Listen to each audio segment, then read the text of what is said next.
Hello fellow YouTubers, Glamwitch here again, and today I'm gonna do a Wiccan Forum video.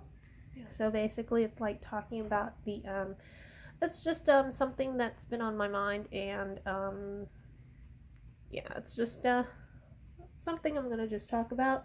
But before anything, I'd like to do a shout out. Thank you to Hippy Dippy Gypsy for giving me a free sandalwood incense. I came by just I was gonna get some, but it's like, wow, she had this whole collection of stuff. I mean, she got it from a warehouse, and it's like it was just awesome.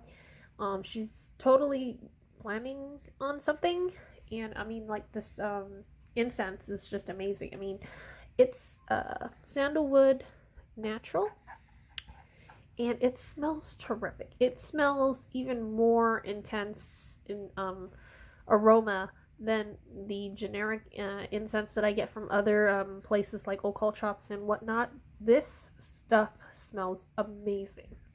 I mean, if you were here right now, smell-o-vision, this is awesome, and I'm so glad that she gave me a free sample box. And if you're in the area, I think you guys know who she is, and I hope you guys would just like visit her store and totally, like, check it out. I mean, she's got all kinds of amazing stuff. A lot of my clothing ritual I buy from there. There's a sale today with these crescent moon shaped hair clips with a piece of crystal. It's like a pendulum crystal attached to it. I mean, it looks like, those Renaissance days hair clips kind of thing, but with, like, I mean, I'll get you one, and I'll put it in another video or something and just show you guys what I'm talking about. But it's like she sells some pretty cool, amazing stuff, and oftentimes I do come to her store for, like, maybe ritual clothing, because she sells like these beautiful dresses, gowns, wrap dresses that can be worn in so many ways and stuff. And it was also featured in a photo that I had somewhere on one of my web pages, but it was just amazing. So shout out to her, and thank you for the free sample. And I'm gonna light it, and I am totally going to use that as the infusing the energy to film this video with. And I hope you guys will enjoy today's video.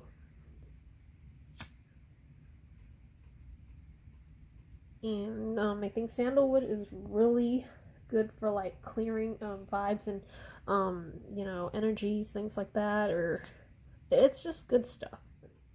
I'll burn it a little longer. I think I'm supposed to blow on it. There we go. So here you go. Oh, I also got this incense stick holder also from the same store. So if you guys are in the area, look up Hippy Dippy Gypsy. And yeah, I don't know, I don't think they do deliver because it's a local shop, but hey, a little shop, and I really like it. It really has good vibes, good feels about it. So here goes.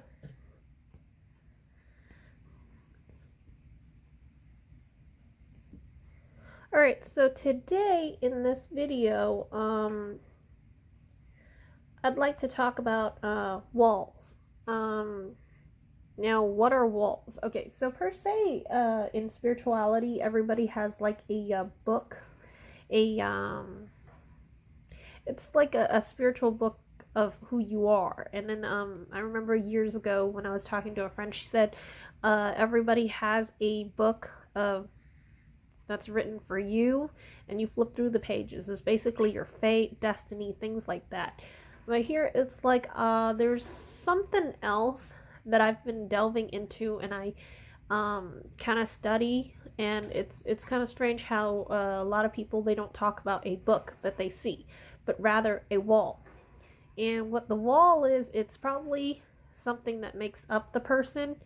I'm not quite sure what it is, but it has, like, in recent things that I study and I talk to, because it's like I do spiritualist work on the side where I talk to people, and they tell me about this wall, and other times I do see this wall about people, and it's kind of strange, but it seems to make up a person, and not all walls are the same. Like, everybody has a wall that represents them.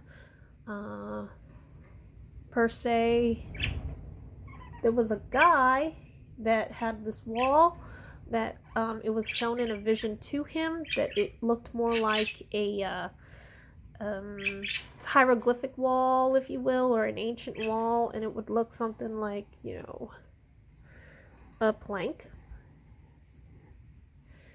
And then on there would be like writings and things like that.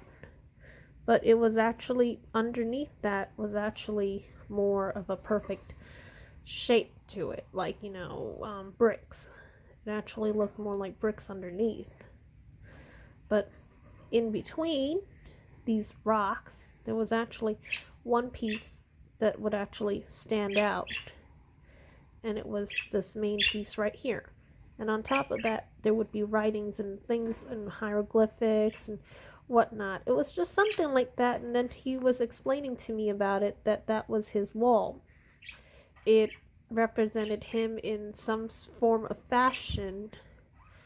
And, you know, it was just strange. Now, if you can read the writings on his walls, then possibly you would understand him a little bit better. I don't know if it means that it was a mystic wall and he practiced magic or history or things, but it was something that made up him.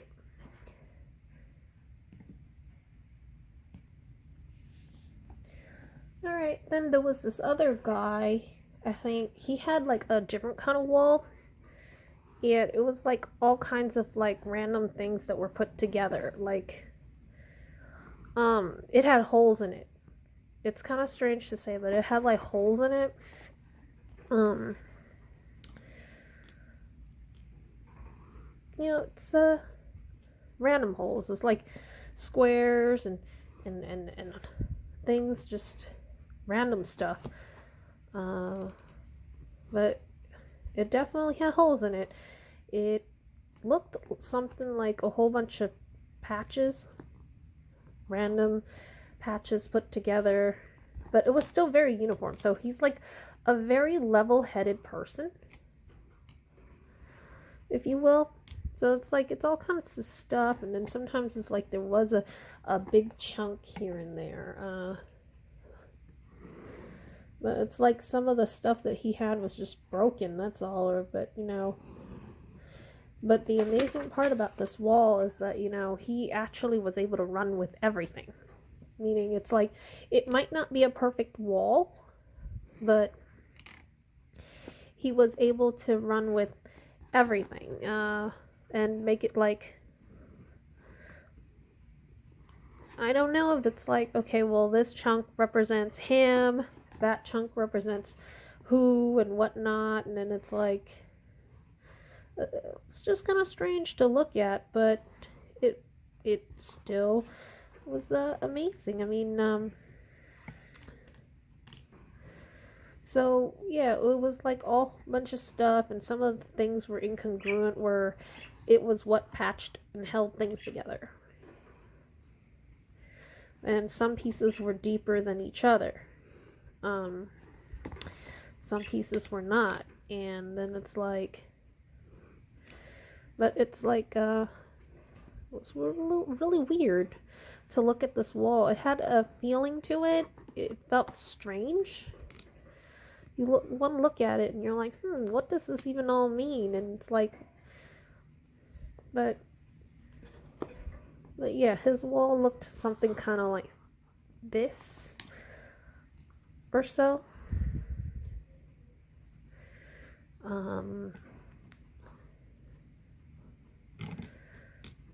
It was just pieced together and held together by pipes, by whatnot, and it was like, it was kind of, it looked like it was falling apart, but it wasn't. And then it's like there would be a gear or a wheel, and then there would be like a pipe, steampunk pipe of some kind, and other times it's like, you know, and it was like held together with screws or springs or whatnot. And then But in between all this stuff, it was like holes.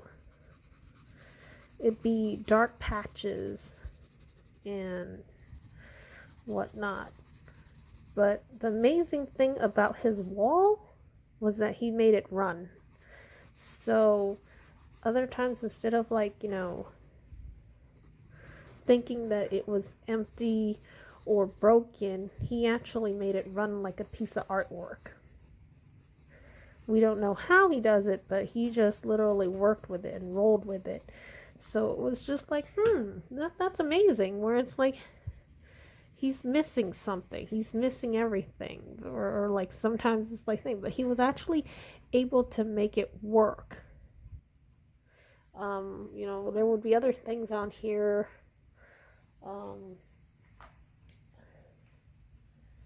Like, it was kind of strange. It's like a whole bunch of gears put together.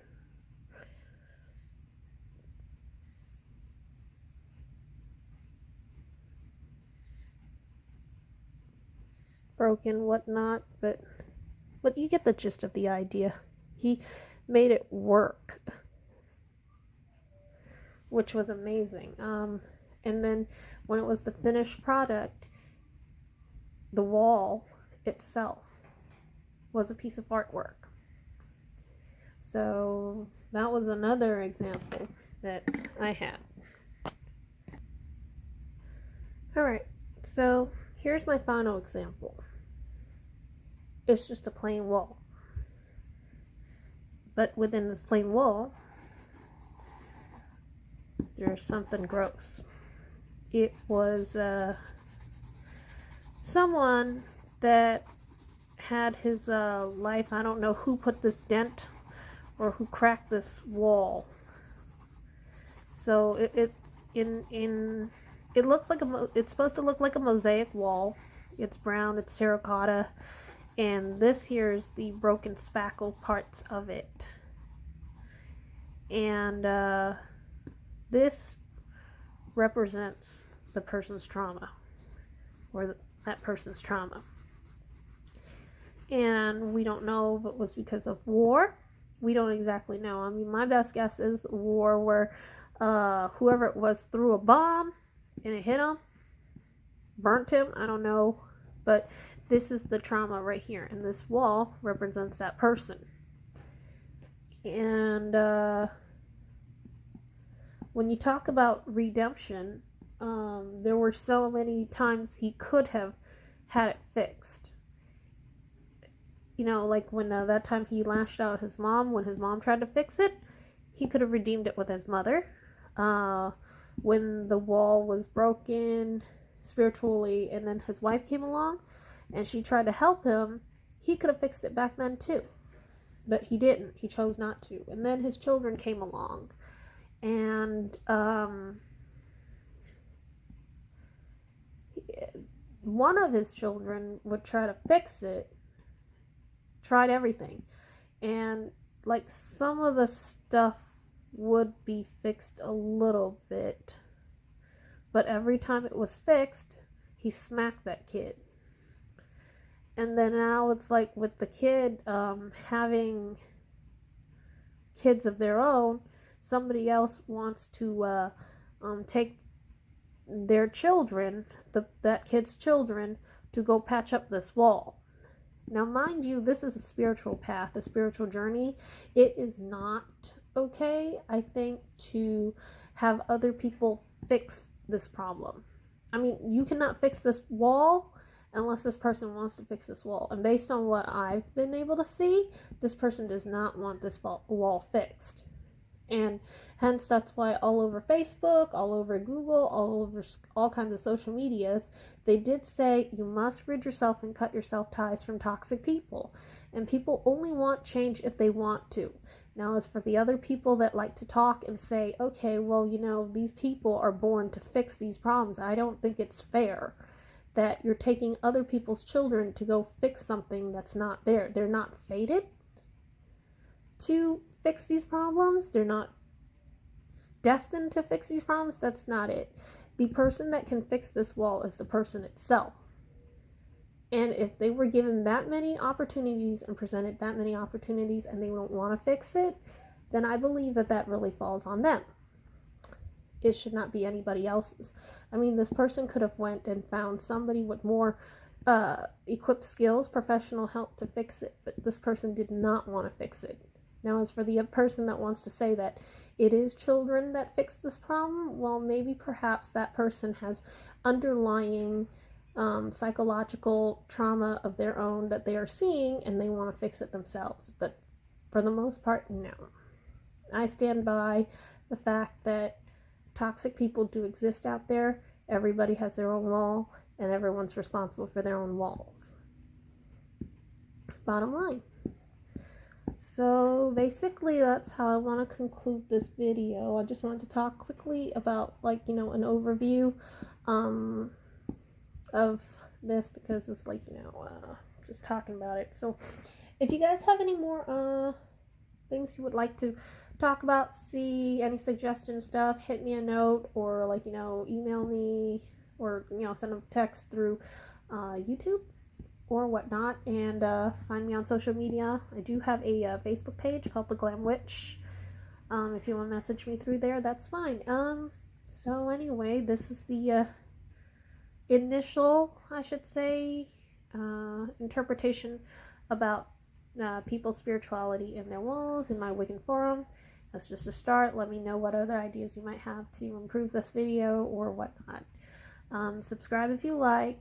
Thank you for watching. Comment below. Tell your friends. Alright. Thank you so much for watching me today. Blessed be.